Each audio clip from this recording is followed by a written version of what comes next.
If you've ever concealed carried and you hugged somebody and they felt it and you made eye contact, go ahead and hit that subscribe button. Guys, like and comment. The comment section is out of control. Get in there, find out why it is the best part of this channel. If you guys are looking to support the channel, the biggest support of the channel right now is Big Daddy Unlimited. Big Daddy Unlimited is like the Costco of the gun world. 99 cents for the first month. After that, price goes up. Is it worth it? Are you worth it? Big shout out to a couple of our sponsors. We have Goat Guns. If you're looking for a cool little model gun to build with your kids, or if you're kind of into that kind of stuff, go ahead and give them a shout out. Big shout out to Enforce. They have a Wild 2 pistol light coming out. Definitely go check it out. We'll be doing a review on it in the very near future. Excited to see how it performs. Ladies and gentlemen, am I often forgotten, but most certainly not by me, suppressors, welcome to the channel. Today we have a guest. We have Garrett of KAGWERKS. Thank you for coming on to the channel, man. I really appreciate it. Thanks for having me. I've known Garrett for a long time. We've been friends for a long time. We've been meaning to do a video for quite a while at this point. Quite a long time. Quite a long time. I don't want to take steal your thunder here, but can you just take a moment and tell everybody a little bit about your background before we kind of get into our discussion? I was a 275 Ranger for a number of years, and then all the Rangers out there pumping their fists around, super pumped. West Coast. So, and then I went. I was a contractor. Ran the roads. Became the lead firearms instructor for TC, and then we stood up the Helo QRF team for the State Department, and did another 12 deployments as a contractor. So NBD. Yep.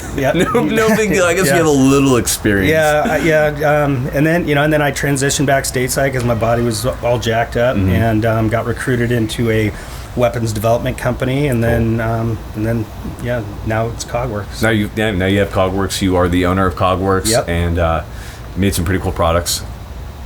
NBD. No, I'm just well, that's cool. Well, man, I wanted to bring you on because you have a lot of really good experiences, and I just wanted you to talk a little bit about it. So there's been a lot of talk about, things getting crazy and people this information is power, right? And so the question is, how do you win a gunfight?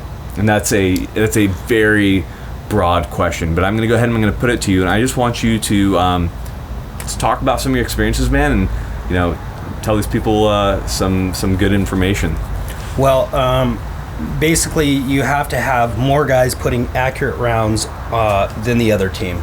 That's how you win a gunfight. That's a pretty good one. That's good. That was a great video, everybody. Thank you for tuning in. Thanks for coming in. We're done. All right, so all joking aside, obviously more guys, more guns, more rounds are going to win. That's been proven time and time again. Yeah. What are some things that people can individually do to ensure that they can be successful if it comes down to it, if their life's in danger? What are some things they can do, prepare to do? I'm not sure. I'm kind of leaving this up to you, man. Yeah, I think you need to make yourself an asset, not a liability. And, For sure. And part of that comes with, stress inoculation, right? You can have all the guys in the world, but if they buckle at the knees, if they freak out, right? If they're hitting, auditory exclusion and whatever, stress inoculation is a big part of that. Yeah, and you brought up just a ton of things. So let's talk about a couple of them. So when we talk about stress inoculation, we talk about there's a lot of things that happen to your body when you get extremely stressed out. Do you want to talk to that a little bit? Yeah, there's auditory exclusion. There's tunnel vision, right? That's my first gunfight. Like I couldn't hear anything. Yeah. We talked about it a little bit before.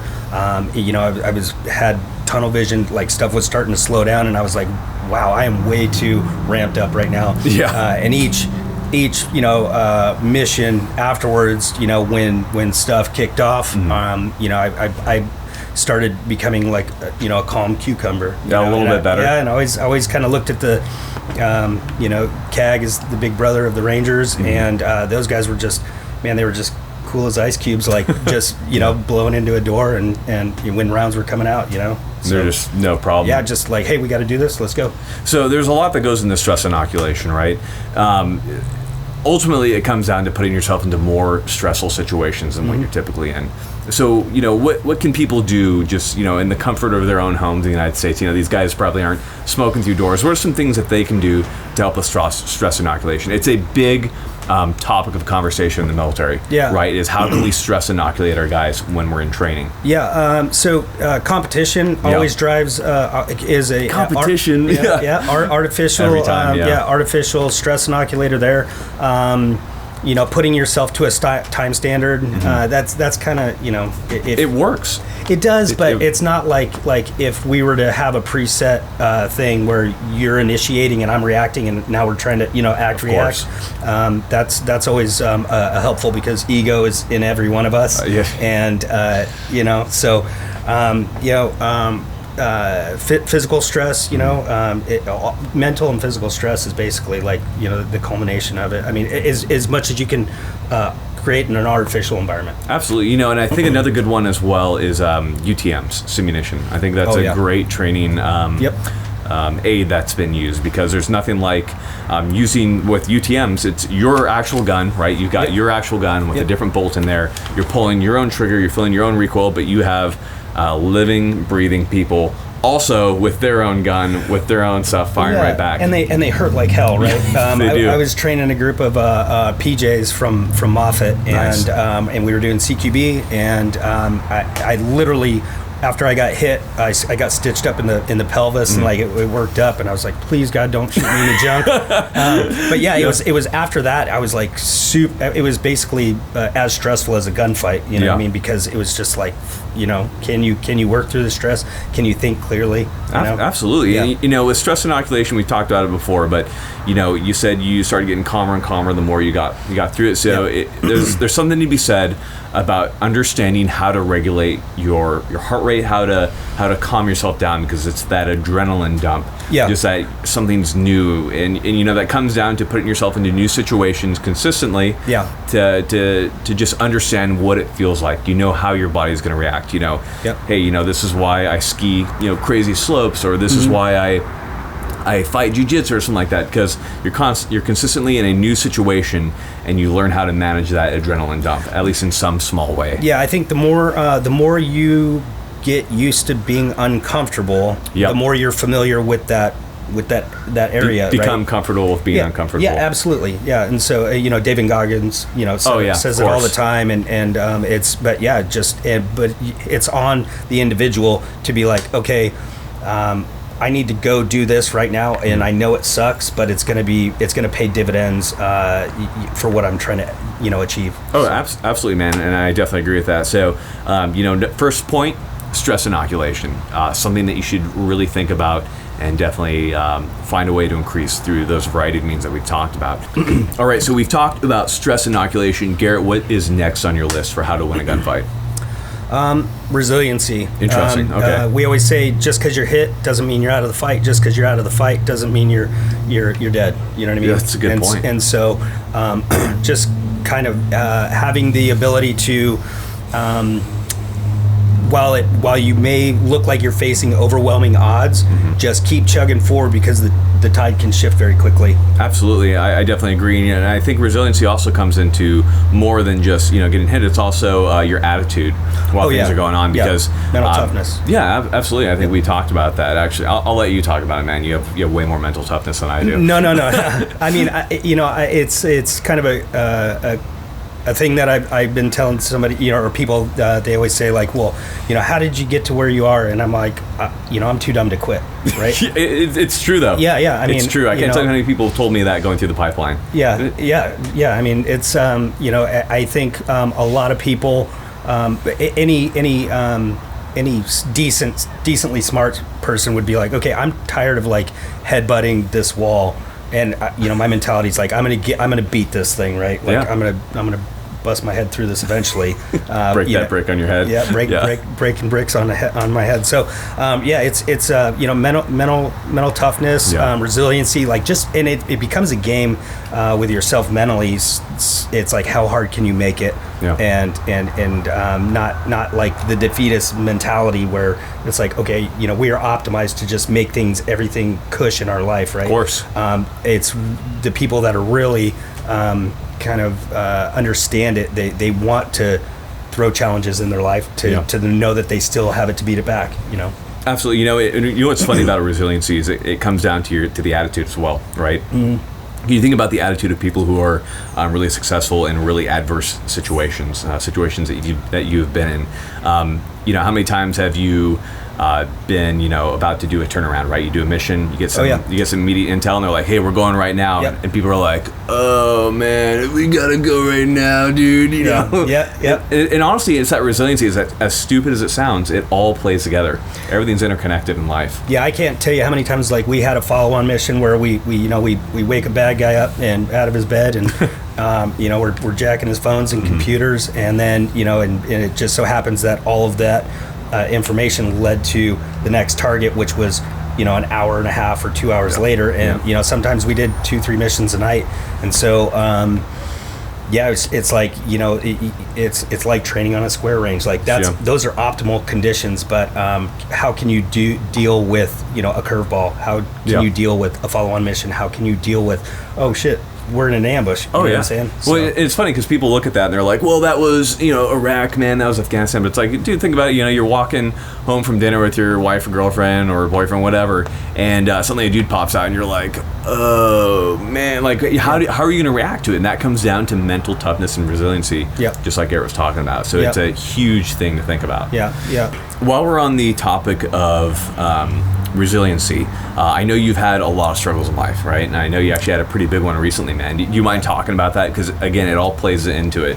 Like, everything that you've done has kind of led to this, and getting through it. And I think it's important, I think it's cool. No, I don't mind at all. Matter of fact, I when I first found out that I had a brain tumor, I was out here, just kind of letting Instagram know and letting the followers know. So anyways, so I think just kind of when KAGWERKS was busting through, I hired a CEO, and he was coming in, and I was going to take some time off, and he was here 2 days, and I got an MRI done, and I walked back in, and I was like on his second day, and I was like, I got a brain tumor, and he was like, what? So you need to do a little bit more. Yep. So so I wasn't able to ride left seat, right seat with him as long, but I went to UCSF.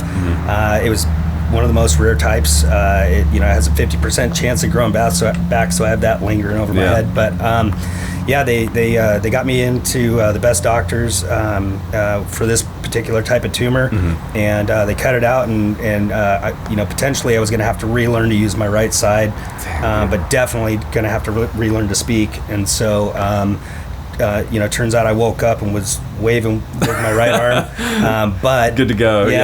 But my speech was like, it was clear up here, but I couldn't form a sentence, and so. But 5 days after the surgery, they let me out of the hospital. I came home, and day 6 I was back in the shop. And dude, it's incredible because here we are 6 months later after you had literal brain surgery. And you're just sitting here with a rifle in your hand, talking fine, just talking about how to win a gunfight, man. I think that's pretty incredible. I mean, that's resiliency right there. Like, I don't know what else. If that's not resiliency, I don't know what it is, man. So too dumb to quit. Too dumb to quit. Too dumb to quit. I was going my way to NTC when it was happening. So I was about to go like out of cell phone, like out of range and stuff. And I was like, oh no. No big deal. I didn't have any feelings about it was going to go wrong. I didn't have any fear really, which was weird. But it was just another thing that we had to like tackle to the ground and make our bitch. So we've gone through a lot. We've talked about stress inoculation, resiliency, and then I gotta bring it up, right? KAGWERKS, the literal kind of like motto of your company is never a fair fight. It's literally on your shirt and also tattooed on your neck like a thug. So and half my employees have it. Your employees have it. So what does that mean, and how does that translate into winning a gunfight? Well, I think originally it was we were making gear. We are making gear, and we were putting it on the homepage. It was kind of in a paragraph, and it was saying like, we want to make gear for our guys so that they have such an advantage that they never find themselves in a fair fight. It's important. Absolutely. And then it was also like on the training side, it was kind of like, well,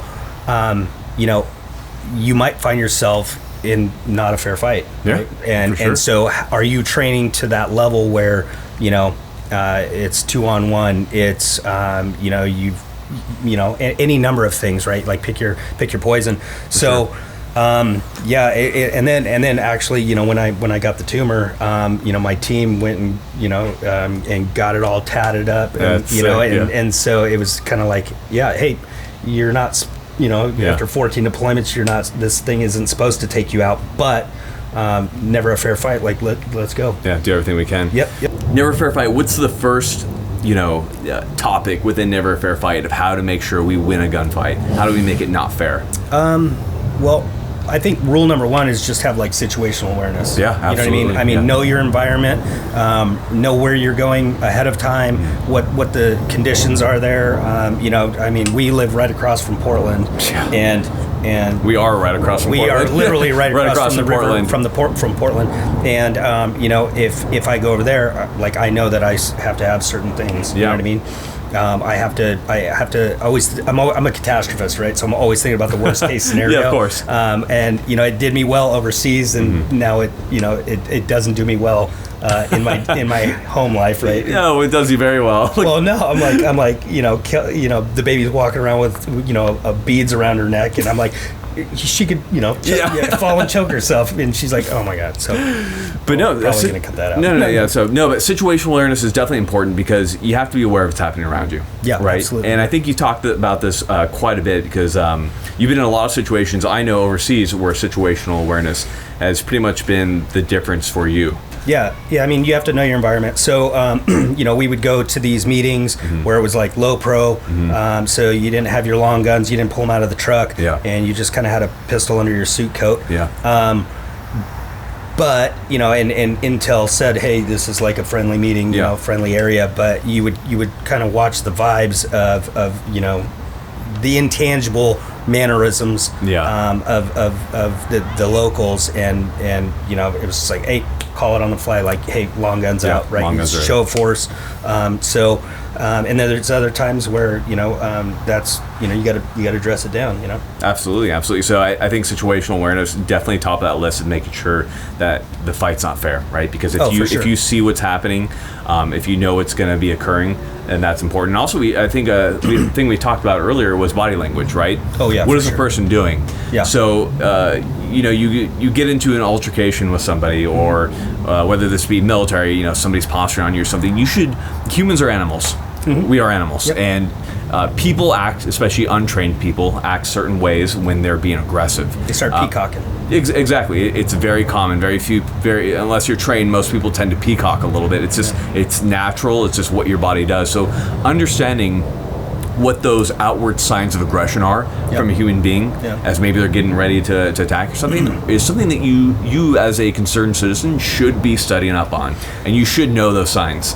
Yeah. I mean, you know, there's all kinds of a wide array of human behavior spectrum, right? For sure. You know, what's that saying?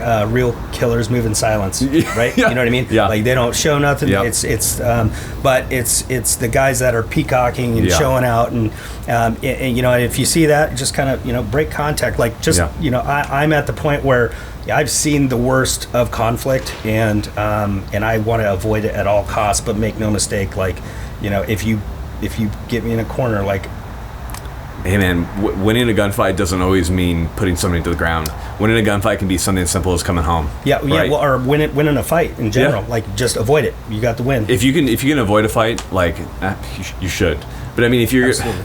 I mean, you don't go searching for conflict. Yeah. You are very mortal, to be clear. Even an untrained fighter is a dangerous fighter, or something that was always taught to us was, you know, even if a guy's unarmed, he gets a lucky swing, he hits you in the chin, you go to the ground, and you're unconscious for a couple seconds. That's time you can get your gun. White belts in jiu-jitsu, good example. Yeah. They just want to go hard. They just want to go hard and just get wrecked. So if you can avoid a fight, absolutely. But if you are going to get in a fight, something that comes into play is you can't just, you see somebody posturing on you, you're like, okay, I think this guy's going to be a threat. You can't just gun up and gun somebody to the ground. No. Because that's called murder. So you have to, that's literally called murder. So you need to know the applicable laws. Yeah. Ability, opportunity, and jeopardy. Yep. Right? Yep. And I mean, what it comes down to is we're not lawyers. We're not going to give you legal advice on this, but basically you should know the laws of your area. And if you're in a deployed environment, obviously a lot of different things come in, such as SOPs and LOAC and that type of stuff. Yep. But if you're in country, if you're in the United States, know the laws of your state. Yep. Know what's good and bad, because you don't want to get into an altercation that you could have possibly avoided, yep. And then be on the wrong side of the law. Or right? like Last Castle, any of that stuff, right? Exactly. So you want to make sure that you're being smart about it. Under the category, we have never fair fight. We have our situational awareness, extremely important. We have information. What's the final piece in never fair fight? Just training. You know what I mean? Yeah. You gotta. I mean, just with my gun, right? That's all that matters. Oh no. Exactly. No, that's the easy part. Anybody can buy gear and go to a square range, but it's are you in shape? Yeah. We do a thing at the beginning of each of our classes where it's a diagnostics drill, and I take them on a half-mile run, and can you survive? And sometimes we complete the diagnostic course of fire, and there's guys rolling in, and it's but there's a takeaway from that, right? There is. There's something to learn. Yeah, it's like, hey, our class is about like what are you taking away from this portion, and oftentimes, for that portion, it's like, oh, I need to get in shape. You need to be able to get to the gunfight. Like, you need to be able to move quickly. You need to be able to not have your cardio be affecting you so much that you can't get a shot off. Absolutely. Cardio is a big thing. I think you can buy all the gear and patches in the world, but more patches. More patches, but really deliberately training yourself in the areas that you are weak is going to make you a more rounded individual. And identifying those areas is always difficult, right? Because for me, there's always like 3 areas of training, right? We have physical, right? Of course, we just talked about you have to be able to run. For me, it's like, can I lift a dude, right? So I train a lot to fireman carries, to buddy drags. Like if I can't take my buddy, get him on my shoulder and get him out of dodge, I'm a complete liability to whoever I'm working with. I mean, you're either a liability or an asset. It's fact. And we're done. No. But no, truly. And then, of course, so we have our physical. Mental is a big thing for me too, right? I know Travis always talks about it. It's the thinkers before shooters. Oh, for sure, yeah. That is so important. Be able to diagnose, to look at situations, to think critically. And so that comes down to, you should be studying every day. You shouldn't be wasting your time around just playing video games and watching TV. You should be taking actual time out of your day to strengthen your mind, because that is just as important as having thick quads. You should have a thick mind from studying. Yeah, my buddy Drew. Drew Estel? No, another Drew. He was in the Rangers with me. Nice. But he he's on this training program, and he's like, my body is a weapon, and my mind is a laser beam. And And he's had to do so much sacrifice to get to that point, right? Of course. And I'm like, man, I admire that. You know what I mean? That's and awesome. He doesn't even play with guns. Respect. Yeah. Respect. So, but he's So we have our physical, we have our mental, and then of course equipment, right? Yep. So you should be able to train with your equipment, just like we talked about.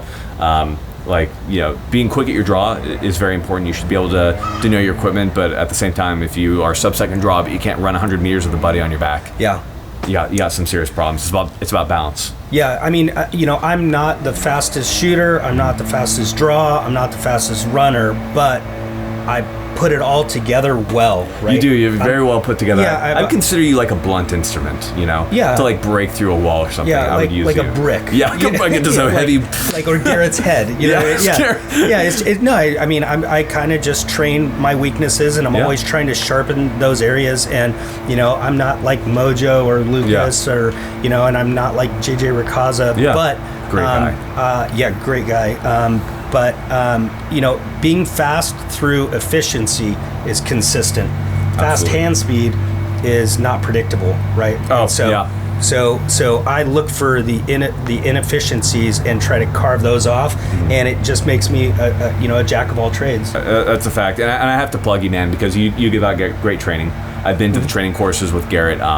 And he probably won't plug himself because he's too like humble on that stuff. But Garrett, KAGWERKS has wonderful training classes. I'd highly recommend them. They help me ID a lot of problems in my own shooting, not just in my shooting, but the way I moved and that type of stuff. So I definitely really recommend them. Which you've gotten way better recently. Thank you. Well, I have my own range now, so it's been way easier to shoot. So we have never a fair fight, right? And I think that's a thing that I always think about when I'm training with my guys and that type of thing. And that brings us back to our very last point, which was learn by failing. Yeah, absolutely. Fail forward, fail often. Yeah, fail early. Yeah, you know. You've got to push. You got to push yourself to your failure points, right? And identify those, and then just kind of grab the bull by the horns and tackle those things directly. It's oftentimes that we go out to the range and we train the things that we're good at, but that doesn't do you so any good. So good at the build drill, you know. Yeah. Sub 2 seconds, dude. Yeah, but your reloads suck. Yeah, your reloads suck. Your cardio sucks, and you can't shoot past 7 yards. Yeah. So I mean, you know, it's forge yourself, put your, identify where you're weak, be honest with yourself, and then go out and tackle that motherfucker. Yeah. So, I mean, I think what it comes down to, Garrett, from talking to you this entire time, and it is, there's not a singular way to win a gunfight, right? There's a lot of things that go into it. A lot of people, I think, like to believe that they're an operator because they can shoot really well, right? But obviously, you having done a lot of work, know that that's not the case. No, I mean, it's different for everyone, and I think guys that come to our course are trying to get good in like a 2 or 3 day window, and we can only provide them so much information and let them execute it to where they can take it from here to here.